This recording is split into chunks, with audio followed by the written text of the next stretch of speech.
He's looking very sweet little guy. Okay, we have just the last paragraph to finish. I have a new. We have Thursday morning. We'll start something new with the winter program, right? And I'm sorry for the juggling, but we sort of have to juggle. And it's ridiculous for them to walk in the middle of a mimer, right? So, okay.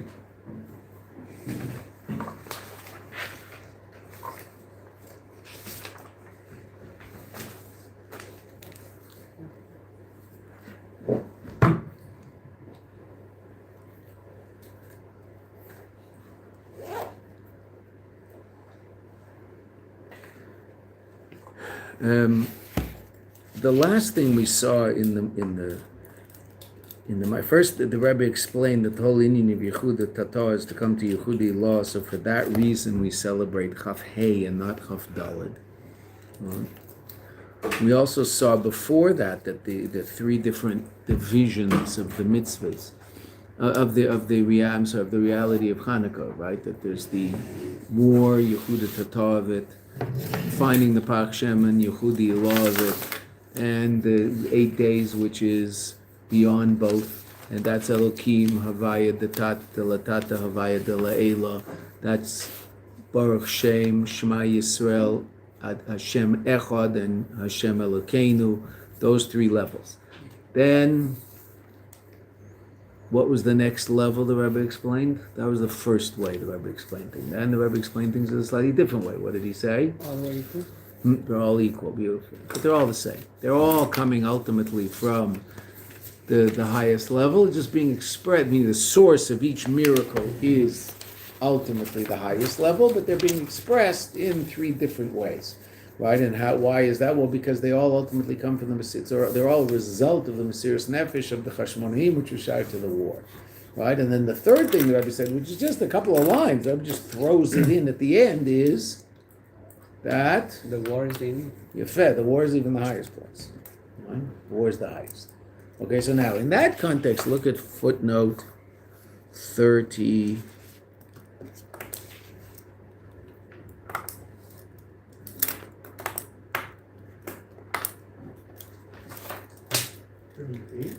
Well, yeah, but I think I want to do 37 first. Okay, and this will help us understand just some footnotes on, and this is all within the context of the answer, basically. Look on 37 in Kuf Gimel, the last footnote. Ba'maimer d'shnas tafresh tzamich ches. This is the Maimer, the Frierdiker Rebbe, which was said 50 years before this Maimer. That's how we all started, right? That's how we started our Maimer, right? Kavu aneis ba'adlokas haneros, and they established the nes in the candle lighting, v'loy b'nes d'nitzochan ha'milchama, and not on Chav Daled, which would be the nes of the victory in the war. Aval mizeh shemavarer sham, that which the Frierdiker Rebbe explains there, shahatam al zehu, the reason for Chaf Hey and not Chav Daled hu ki ikar hakavona. This is what we saw inside.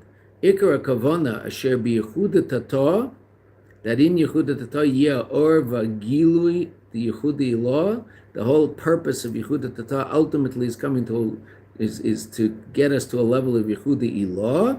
Muchach l'cha'ora, that seems to therefore show very clearly, af shaloshin deichek tzas, even though the language is a little difficult, shekavanasei, that the intention, bekavu yanes vadlokas anedos, that they established the nes in the candles and not in the war, even though we know, right?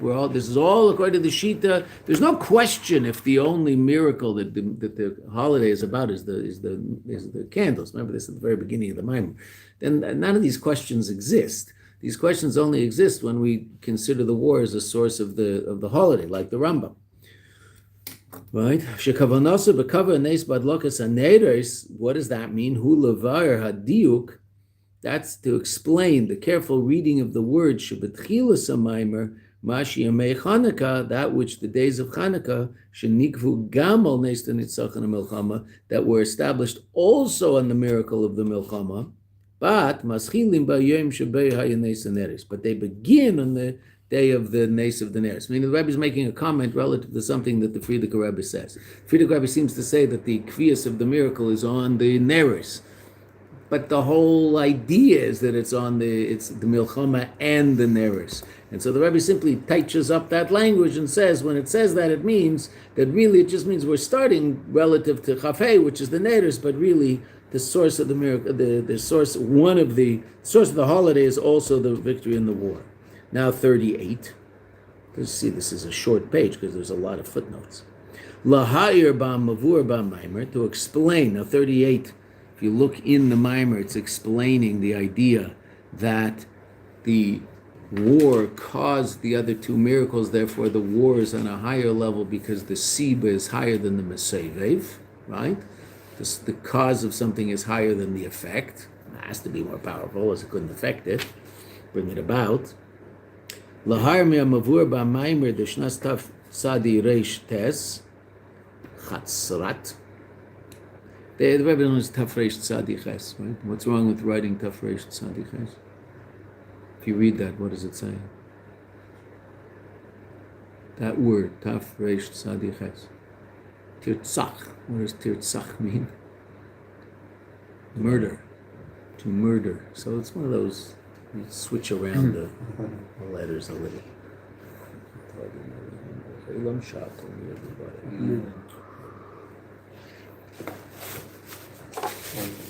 Now, if I say am I saying on the mimer, on the coffee? That's one thing I must say Ellie did that was very, very cute, and he kept smiling at us every time he did it. He'd take a drink of water and he'd look at us and go, ah. I was a little 1-year-old saying, blue eyes. But he's got a lot of competition. Mushi. She's a mushi. Yes, we spent a long time schmoozing Mushi. Yeah, other things done. Zaidi matzchik. Zaidi's funny.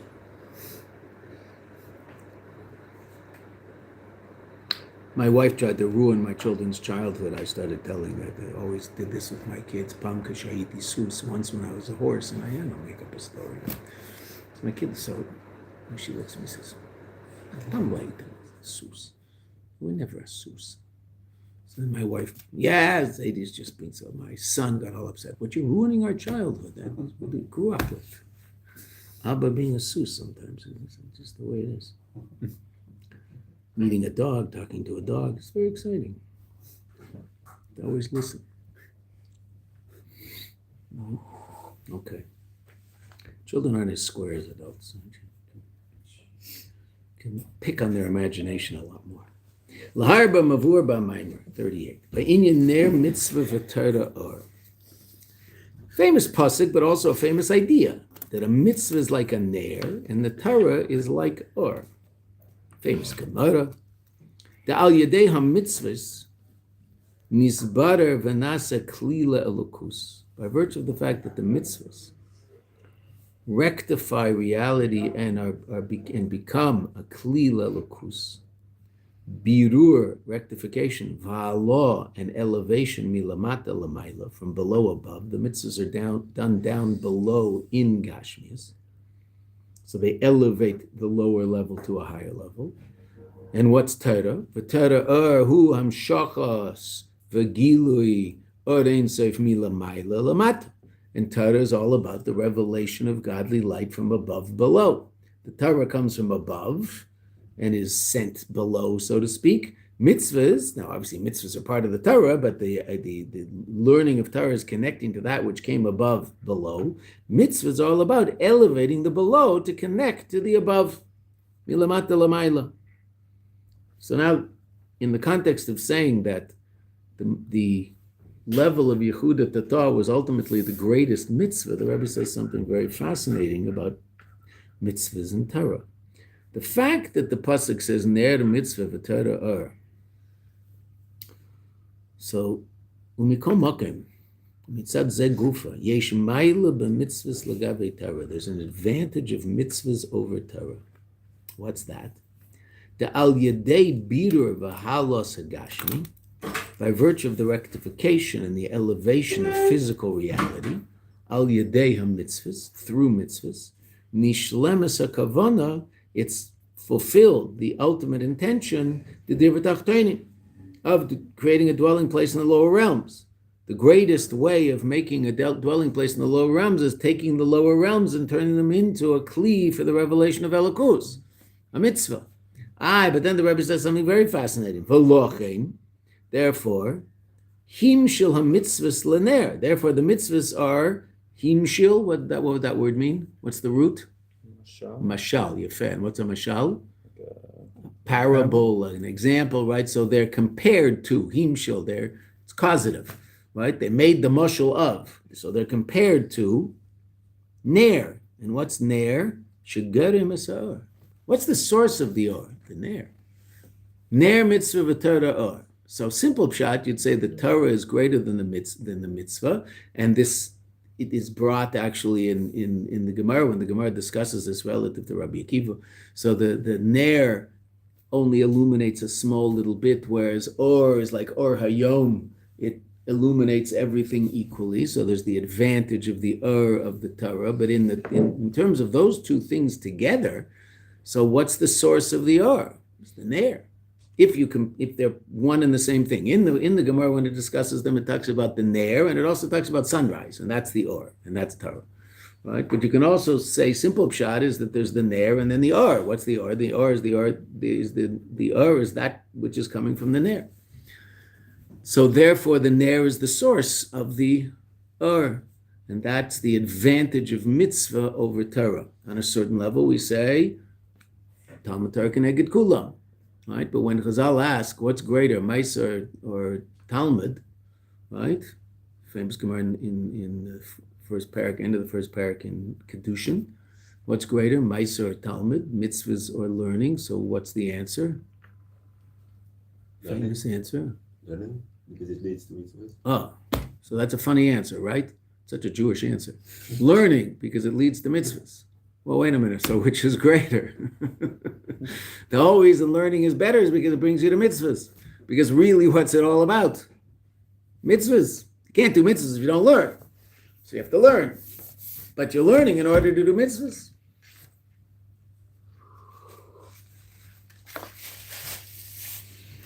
Even though obviously there's an aspect of learning that is transcendent to mitzvahs, just learning lishma.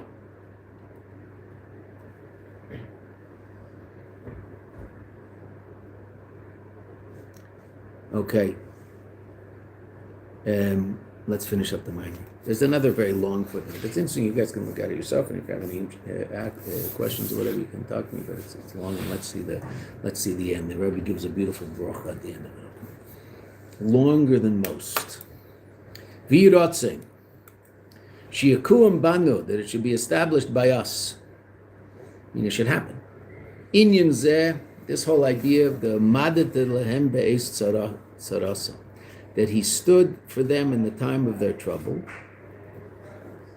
Dekai al klolis inyan agolus shuat tzara achi gedela, that's relevant to the basic inyan of golus, that the Eibusher should be with us in our golus.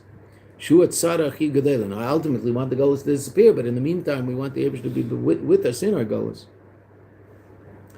Dehakam, that even though shekvar avru kol hashmados, right, and even though we've already gone through all of the destructions, and there won't be more, and it won't happen twice. Now that the Rebbe used to relate to. Now, obviously the Mittler Rebbe is not talking about what happened. I mean, he is, but when he says that terrible things are not going to happen again, he was not predicting that there wouldn't be something 100 years after he lived. He was talking about the continuation of what was happening. Will ultimately it will explode and then won't happen again. So hopefully it won't happen again. It won't happen twice. Since it's already enough, it's sufficient, that which we have dealt with until now. And now everything is good. Now we see, and this is certainly true about the Gullus that we're in relative to the Gullus that the Jews have experienced for most of the time of Gullus. Oid bezman hagalus, even in the time of galus, miskayim b'kol echad ve'echad misrael, echad ve'echad. Exactly what the Rebbe means by that is hard to understand, but it's established by every single Jew. Vayu malachim emnayich v'sadersei menikaysayich, that their kings will be your tradesmen and their ministers will be the ones who clean up for you. Exactly how the Rebbe thinks that. What does the Rebbe mean that that's shaykh to every single Jew? I think, simple pshat, the Rebbe means that we live in a situation where our lives are very good and the goyim are not only not killing us, but they're actually helping us. And in most places where Jews live, the Goyish authorities help Jews be Jewish, right? In terms of laws, in terms of all sorts of things that the governing authorities do that make it easier to be Jewish, right? Ukadi which was not always the case. That doesn't mean there aren't anti-Semites walking around, but they tend not to run things, right? They'd like to run things, and there are certain anti-Semites that are even running things, but there's a limit to what they can do, right? Very great limit to what they can do in terms of making the lives of the Jews impossible in that country. And they'll even pay lip service to the fact that they're not anti-Semites, right? Canada's run by one, Australia's run by one. No, Canada, this guy's a real anti-Semite. Like, he really hates Jews, but there's very little, okay, Beseder, he can say nasty things about it. There's very little he can do, he himself, to make lives for Jews more difficult. And there's still on the books, all of the laws sort of support the person with freedom of religion, etc., etc. That's still there. And we take that for granted and talk about how it's terrible and it's like living in Nazi Germany. It's not like living in Nazi Germany, please. Right? It's not at all like living in Soviet Russia. Those were different places and different things happened. Right? Throwing around the word Hitler to describe people is a sort of it's just shows such a lack of appreciation of what reality is all about. She'inyan zeh kvar haya b'feil b'zman hashas. The Rebbe says this actually existed in Bavel. In Bavel, evidently, times were very, very good. The relationship between the Jews and the non-Jewish authorities were excellent, right? Which is really interesting. I mean, you get that feeling when you learn the Gemara because there's the Reish Galusa, and the Reish Galusa has a very, very powerful position, and he seems to be able to do whatever he wants. I mean, the governing authorities are not getting in the way of the Reish Galusa, he's the liaison between the Jewish community and the non-Jewish authorities. But he seems to be able to do whatever he wants, right? It's not limited in any way, shape, or form. Don't hear too many stories about it. So Bavel was a good time, right? Ubefrat, particularly now, Kisha Malchus Ezeres L'Yisrael Be'esek Torah and mitzvahs, right? Helps us learn Torah and do mitzvahs, right? There are certain places in the world, Quebec at the head of it, to their great credit, that supports Shivas. Right? Quebec happens to be they're Catholic, so they tend to be a little frummer than the Protestants who run the rest of North America. So what's the difference? Well, religious schools are funded by the government in Quebec because they wanted the religious Catholic schools to be funded by the government. So what other schools are funded by the government in Quebec? The Jewish schools are funded by the government in Quebec. Right? Go to a Jewish school, see the school's funded by the government just like a regular public school. Why? Well, because they can't do that to the Catholic schools and not the Jewish ones. It doesn't work that way anymore. That's what the Rebbe is saying about our gullahs. So they support both, right? The voucher system will end up supporting the Jews, right? The Jews are also going to be able to get vouchers. That's why a lot of people are moving to Arizona. What, Arizona has vouchers? Yeah? Oh, manyan. Right? Because as soon as vouchers come in, so then Jewish religious education, the cost of it is going to drop precipitously. And it's killing people. People are paying unbelievable amounts of money for their kids' education. If you're not making $250,000, $300,000 a year, you're asking for breaks in your tuition. Come on, the guy's making a nice living. You still got to ask for a break in his tuition because who can afford $60,000 after taxes in tuition? Right? And it's just crazy amounts. Well, no, that's everybody. You're paying 10, 12, 15, and you've got 4 or 5 kids in there. It's killing people. So that'll be an amazing thing. Now, that Baruch Hashem, the Garish authority is going to help people learn Torah. That's our galus, right?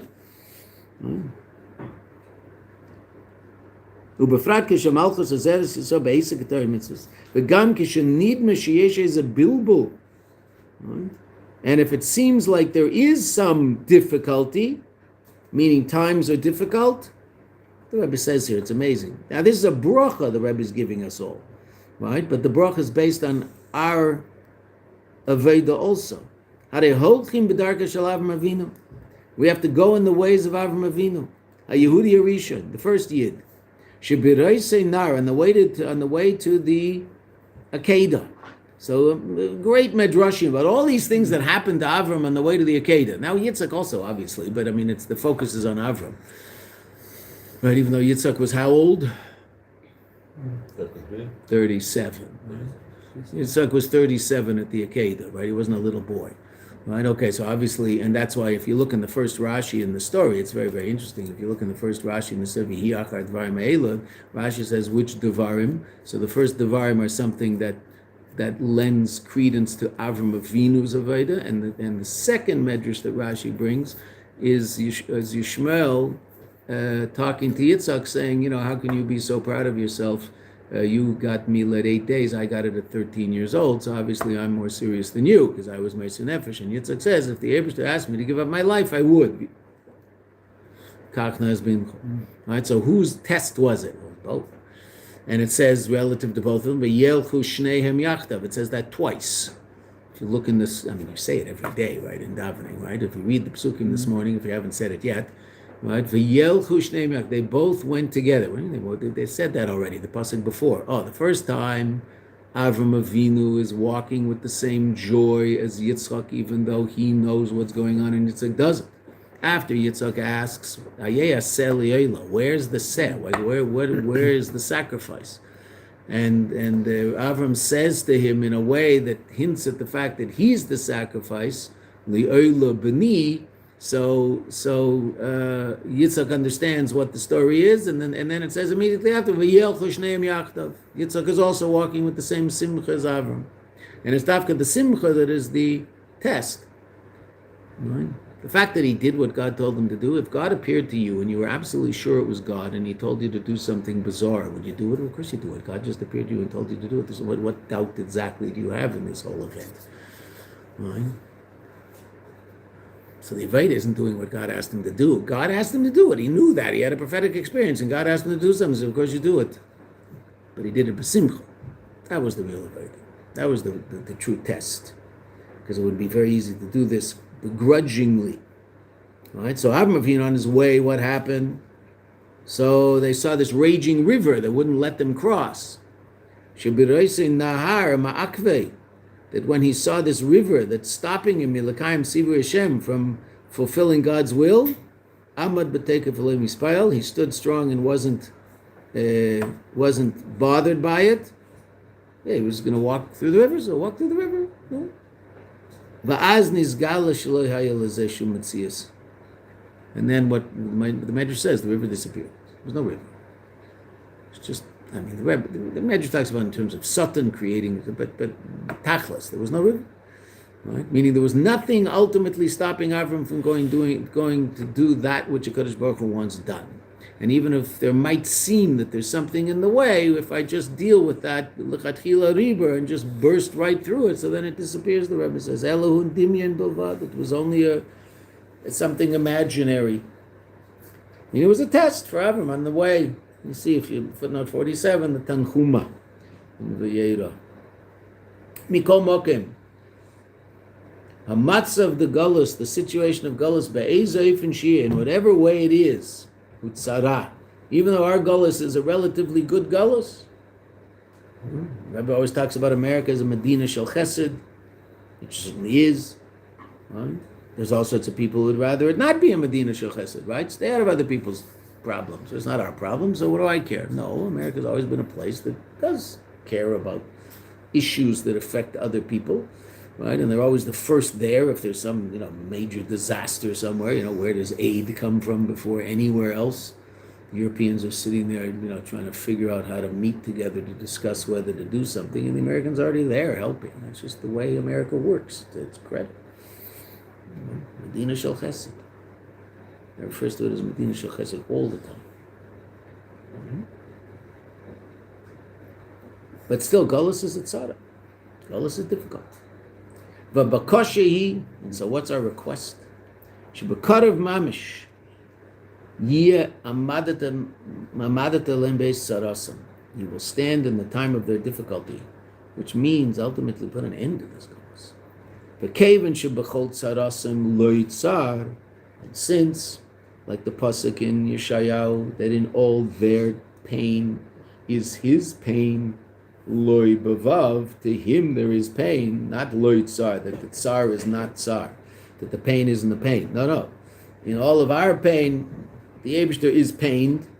Harabim shebekarav mamish, definitely very soon. Meitzi Kadosh Baruch is Yisrael mi'agolos. Kadosh Baruch is going to take us out of golos. Kamesh kosav v'shava v'aylakecha shvuscha. Right, and now the grammar in this is difficult. And read the next three words. Right, literally, I'll just say shav is return. Returns Hashem Elokecha es shvuscha. Now in English, that could mean both causative or active. Right? He returns the captives. Okay, so that would mean he's returning them. Okay, but in Hebrew, in order to say that, you'd have to say what word? Vayeshev. Look at the next word in the minor. Vayeshev lo nema. Doesn't say he will return, meaning he'll cause us to return. Right? He feel causative. It says v'shav, kal. He returns. Now the word et, that means the word et in that pasuk doesn't mean he'll return them, but rather he will return with them. Es can also mean with. Right? So v'shav v'aylokecha es shvuscha means the Eibishter will return with the captives. Meaning the Eibishter will return from Golus with us, and this is the pasuk that teaches us more clearly than any other. There are a number of psukim brought. Shechina begolus, that the Shechina is in Golus with Am Yisrael. V'shav v'aylokecha es shvuscha v'heishiv lo nemar. It doesn't say he will return, meaning cause to return. He will bring back. Ela v'shav, he will come back. Va'ad shebarim laheides lahayla l'shimcha gadol, until, quoting words from Alanisim, until we will come to the point of to praise and to thank and to praise l'shimcha gadol, your great name. V'idliku neres b'chatzos kadshecha, and they will light neres b'chatzos kadshecha. B'beis hamikdash hashlishi mikdash adni kainenu yadecha, the mikdash of the Eibishter that his hands are preparing, and that'll be the third Beis Hamikdash.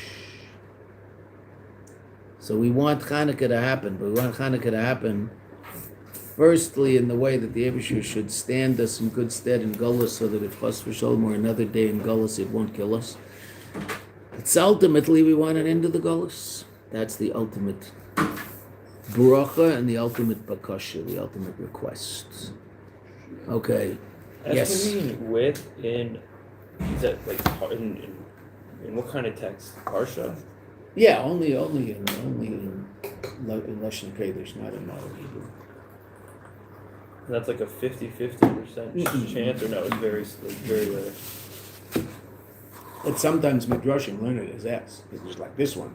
It's sort of begging to be learned as with them. So. It's more Midrash than Pshat, but it can be learned that way. Okay, what happened to those people?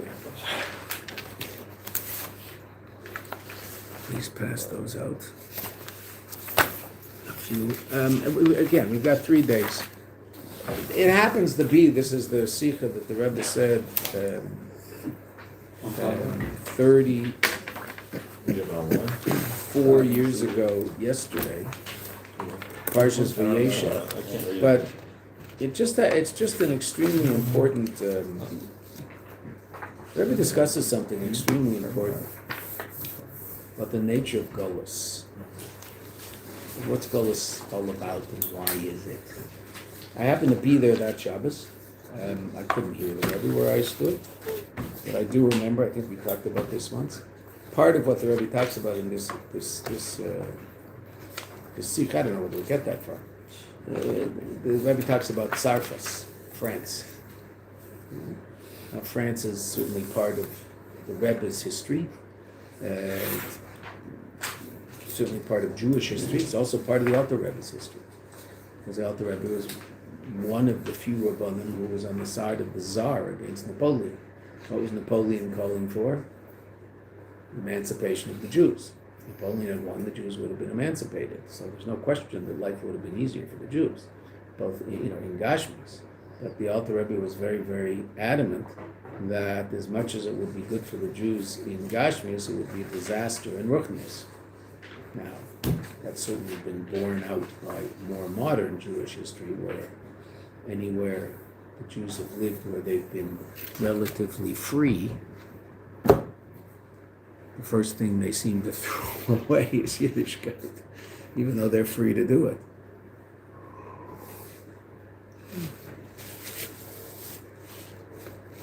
Being rich has always been a greater trial for the Jewish people than being poor.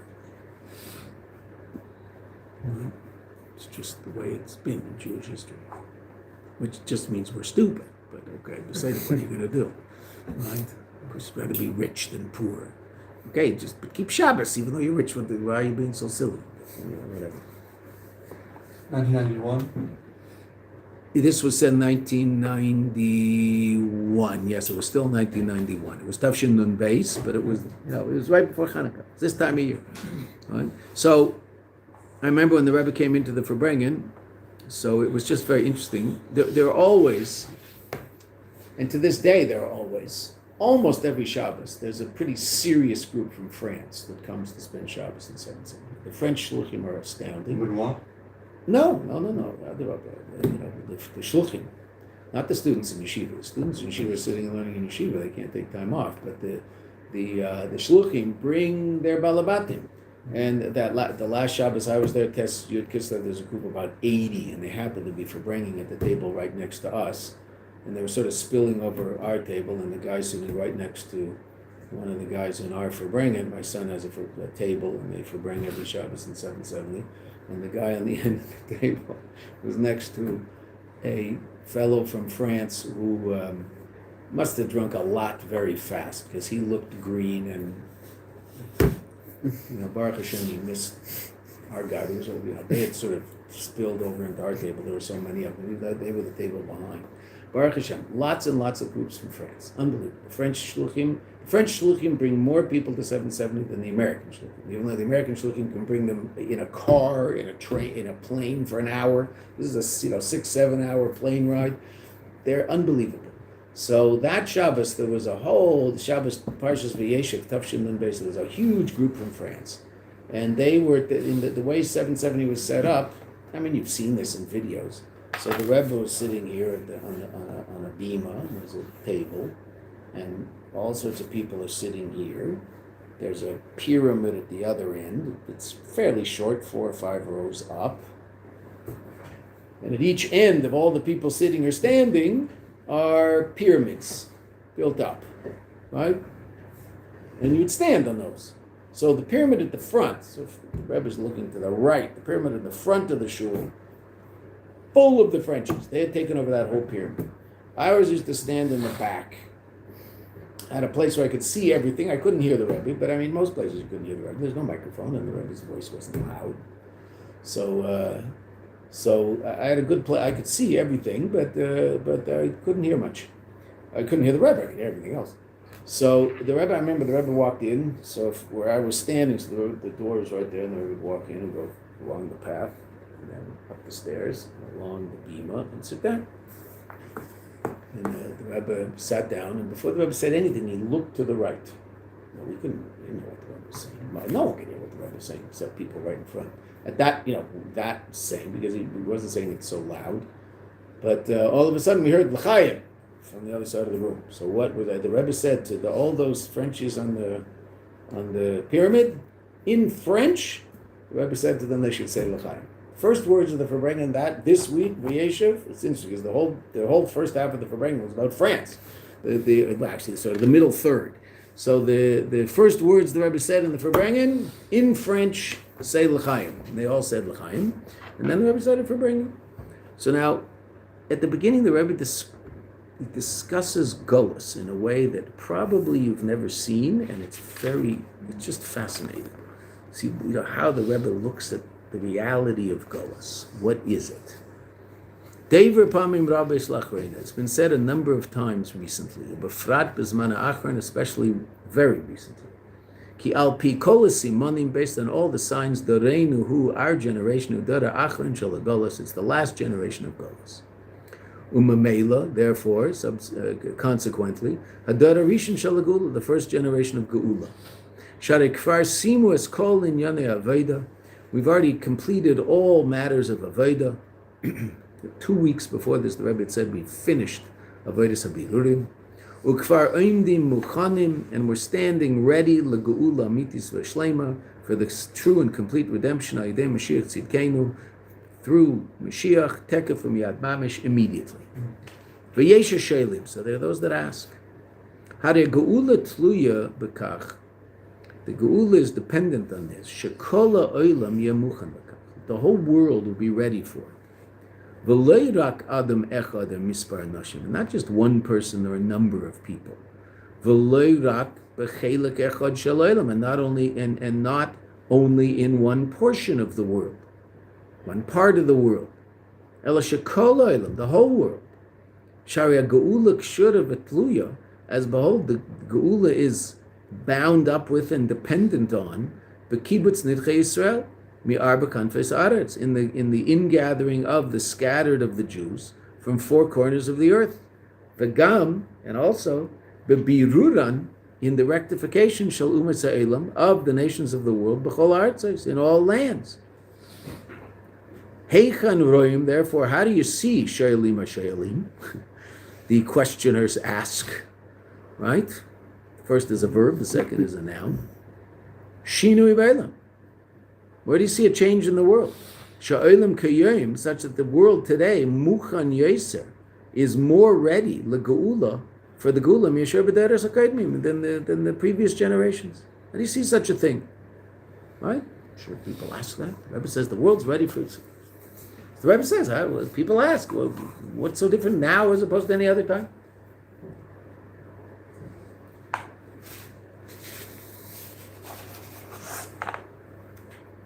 Hadavar yuvan, the thing will be understood. Behekdim hatam, by first understanding the reason, l'chlolas yishtalshlus, the general, yishtalshlus means this downward emanation, but it means the general reality of maseyam shel b'nei Yisrael b'golus mimakom l'makom, of the travels of Am Yisrael and Golus from place to place. Meaning, what's the ultimate purpose of Golus? And why is it that we've been scattered from place to place? Right? There were times when Jews were fairly, what's the word? The opposite of, they're moving around. Sedentary? Is that the Stationary. Word? Stationary. That's good. Thank you. The Jews were fairly stationary. There were many, many generations where you could assume that the grandchildren lived in the same place as their grandparents. Lots of generations like that. Now that stopped about 100 years ago. If you think of what's gone on with Jewish people over the last 100 years, right? 120 years, 140 years, 1880s, 1890s, 1900s, right? How many of you live in the same place where your grandparents were born? You might. Were your grandparents born in Hungary? In the suburbs of Budapest, yeah. Oh, okay. So there's in Europe that might happen, right? It might happen. Unfortunately, most of the people who were the grandparents were killed, but those who made it and stayed, so then yes, they'd have grandchildren. And how many generations back does it go? Do you know? Lots, probably, right? Okay. Yeah. Meaning their grandparents were probably also born in Hungary? Yeah, for sure. Yeah, okay. So there you go. So that's very unusual. Anybody else here? You? Yeah, in India? Oh, that's also very interesting. Right. because all of the tumult didn't hit India like it hit everywhere else. That's interesting, right? Anybody in North America, no such thing.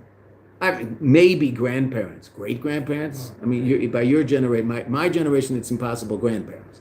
Your generation might be great-grandparents would have come, right? Or great-great-grandparents already, right? Okay, but meaning there were a couple of generations in there that very few people ended up dying in the place they were born. They were moving around all over the place. They started in Russia. They ended up somewhere else in Europe. They ended up in America. They ended up in Israel. Right? That's the last 100 years of Jewish history were unbelievably tumultuous in that sense. Okay. So what's that all about? Right? In Bechlal, Jews end up everywhere. What's that all about? Even though the scattering of the Jewish people, pizuran means to scatter. In all the different countries all over the world, mefuzar umefurad bein ha'amim. Look at footnote 1. Where's that from? Story of Purim. Purim, Esther, right? Haman says that about the Yidden. 127 countries. Where were the Jews? In every one of them, Mastama, all over. Okay. Now, those countries all were different countries, right? They were under one king, but they were all different places. And they probably many of them had different languages and different customs. Okay, but the Yidden were in all of them. Hu Yerida. In an external way, this is obviously a descent. Ukechol shahapizur rav yeser, and as much as the scattering of the Jews is greater, kach Gama Yerida Gedel. So then the descent into Golus is greater. Because the fact that the Jews are scattered all over the place means that they don't have a connection to each other. And they're all obviously also not, it's going to be harder for them to maintain their unique identity. Hare Oimrim Chazal, yet still Chazal say an interesting thing. Stoka Asa Kadosh Baruch Hu Yisrael, an act of righteousness the Eibishter did to the Jewish people, shepizon bein umais, that he scattered them amongst the nations. But what's the tzedakah? V'yadua perish a pnimi bekach, and it's known the inner more explanation of this. Shezel biglal hamayla, that this is because of the advantage sheba al yedei avedasim shel bnei Yisrael, that comes as a result of the service of the Kadosh Baruch Hu, of Bnei Yisrael b'chol makom v'makom. Asher, what does that mean? They're in every place. Asher heim misyashivim b'medina zara. They settle in a strange land. They mislavshin, and they're clothed, meaning they become part of the fabric of that society. V'oifen hamuter al pi halacha, in a way that's muter al pi halacha. B'minhagei hamakim v'medina, in the customs of the place and the country. What does that mean? So now, obviously in the ways that are mutter. There are ways that are usher. Can't eat their food. Not allowed to dress the way they dress. Okay, but there are all sorts of things that are mutter, like what? The Rebbe is going to mention some, but like what? Think of something that happens in a particular country that you're allowed to do. Language, first one, right? You're certainly allowed to speak their language. As a matter of fact, it's a good idea to speak their language. Business practices, how they run businesses. Well, businesses are run differently in Europe than they will be in America, right? You'll do things differently. Business will be run differently in India than they will be in, everything's different in Bangladesh, right? Right? I mean, wherever you are, you're going to have to do things the way people do it there, right? Because that's the only way you're going to be able to. Now, obviously, only if it's something that's mutter. If it's something that's usher, you're not allowed to do, so that obviously you can't do. If you're in, somewhere where the only way you run business is stealing, so you're not allowed to steal. Okay, it doesn't matter whether that's the minhag makom is to steal. You're not allowed to steal. Okay, but there'll be all sorts of minhagim of the place that you'll take upon yourself, and that's fine. And that's why Jews who have gathered together now in Eretz Yisrael, but also everywhere else, right? I mean, there's Jews from everywhere, right? If you go to America and you walk into a shul, so you'll run into Svardim and Ashkenazim and people from here and people from there, right? Okay. So all those different people have slightly different ways of doing things. And where do they get them? Well, they got them in Iraq or they got them in Poland, right? I mean, that's where they got them. And they're still, you can tell the difference between a Russian and an Iraqi, right? From Russian, someone who managed to stay from through everything that happened in Russia, and someone who managed to stay from, I mean, that was easier. So they say Morocco, not Iraq. They weren't as from in Iraq. They were serious from, but Morocco was better. Morocco stayed from, okay, but there was definitely Moroccans. No doubt about it. You know, a lot of Moroccan culture that they took upon themselves, the language, right? Someone screams at you and then buys you ice cream, you know it's a Moroccan, right? Okay. So they're mislavshim b'minhagei amokim v'medina, medarbim b'svasa medina, binyanei chol. Since the Rebbe says binyanei chol, right? They speak the language of the country when it comes to mundane matters. When they're sitting and learning, what are they speaking? They're speaking Yiddish, or they're speaking Ladino, or they're speaking Hebrew or something. Okay, beseder. But when they're doing business, what do? They're speaking in English, they're speaking in French, they're speaking in Spanish, they're speaking in whatever language has to be spoken in order to conduct business. Right? And probably French Jews, when do they eat dinner? Probably 8 o'clock at night, right? I would guess. Right? Why? Because that's when everybody eats dinner in France. I don't know when they go to sleep, these people, but they all, right? If you walk around Paris at 8 o'clock at night, what do you see? You see restaurants full of families. Everybody's eating in a restaurant. And interesting enough, in France, I'm talking 35 years ago, in Paris, there were probably 100 kosher restaurants in Paris 35 years ago. Real restaurants, not falafel and pizza. French don't eat falafel and pizza. Real restaurants, right, with real food. How many real restaurants were there in New York City with a Jewish population 5 times Paris? Real restaurants. I don't know, 15, 20. Real restaurants. Again, pizza joints and falafel joints and burgers, they're all over. You'll find that all over New York. A real restaurant where a person can sit down and have a real meal. Much less. Why? Well, it's just not American culture as much to eat, especially not American Jewish culture, right? American culture relative to eating is to eat fast. French culture relative to eating is to eat slow. And who do you eat with? Your whole family in the restaurant at 8 o'clock, 8:30 at night. Kids, 8-year-olds, 6-year-olds, 4-year-olds sitting in the you walk through Paris. By the Goyim, you will go into Jewish neighborhoods, you'll see the Jews. Everybody's sitting in restaurants. Why? That's just the way it is. Now go in their apartments and look at their kitchens and you'll understand. Right? Now, what's the cart and what's the horse is always hard to understand, right? How many restaurants are there now? In Paris, probably the same. But there were. I went there with a friend, and we spent 4 days there raising money for yeshiva here in Eretz Yisrael. Mm-hmm. And every night we went out somewhere else to eat. But it was nothing fancy. It was just real. But you could get a real meal, and you didn't have to eat. If you didn't want to spend money, you didn't have to get a falafel. You could get a real meal. You get a piece of schnitzel and a potato and a good salad and of course a glass of wine, because if you ask for water, they'd look at you funny. Wine. I remember taking wine home. We were there. We brought wine home, and a bottle of wine. A bottle of wine was about $1. It wasn't the best French wine, but it was completely drinkable. It was $1.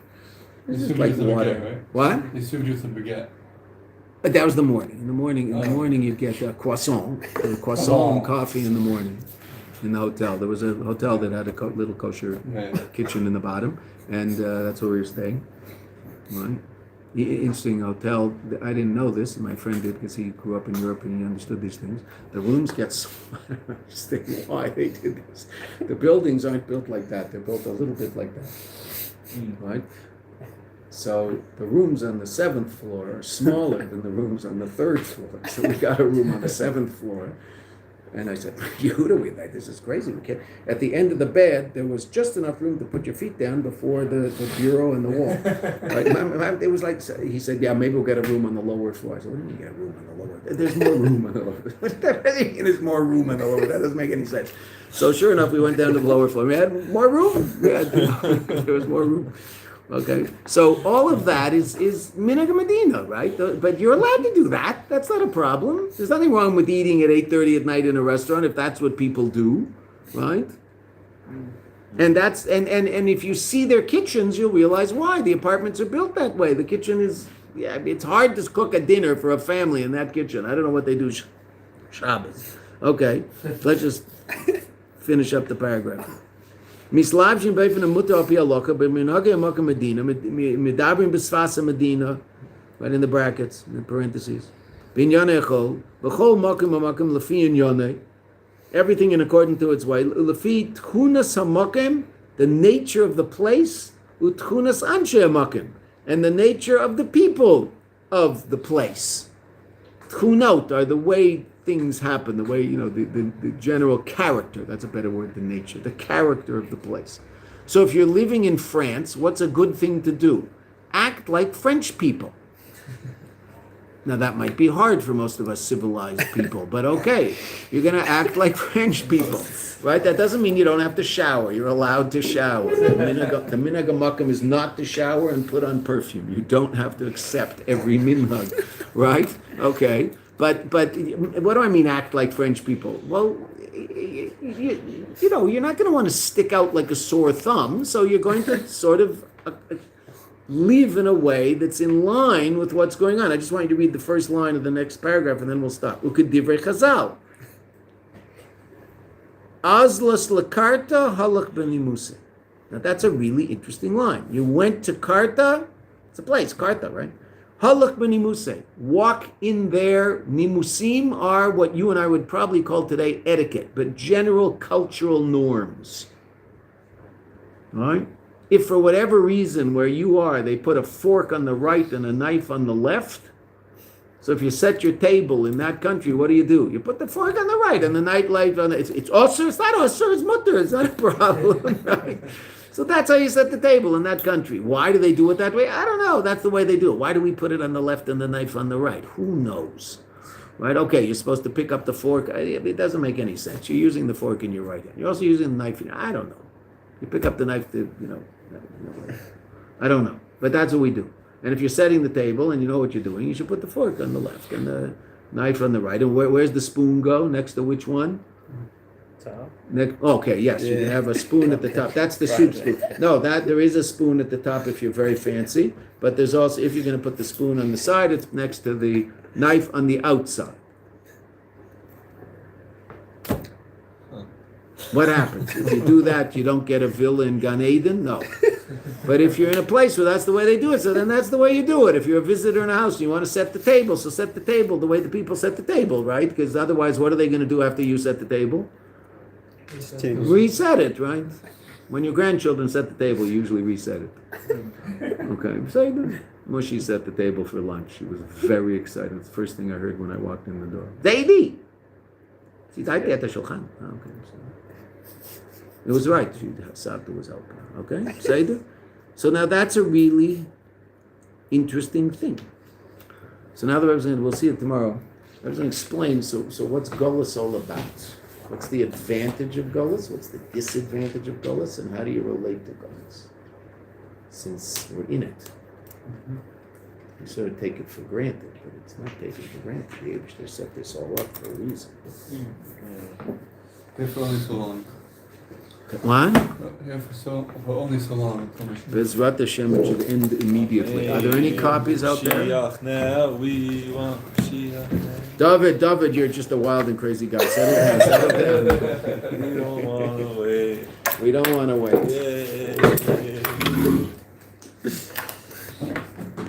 Amazing, right? Chazal say you go somewhere,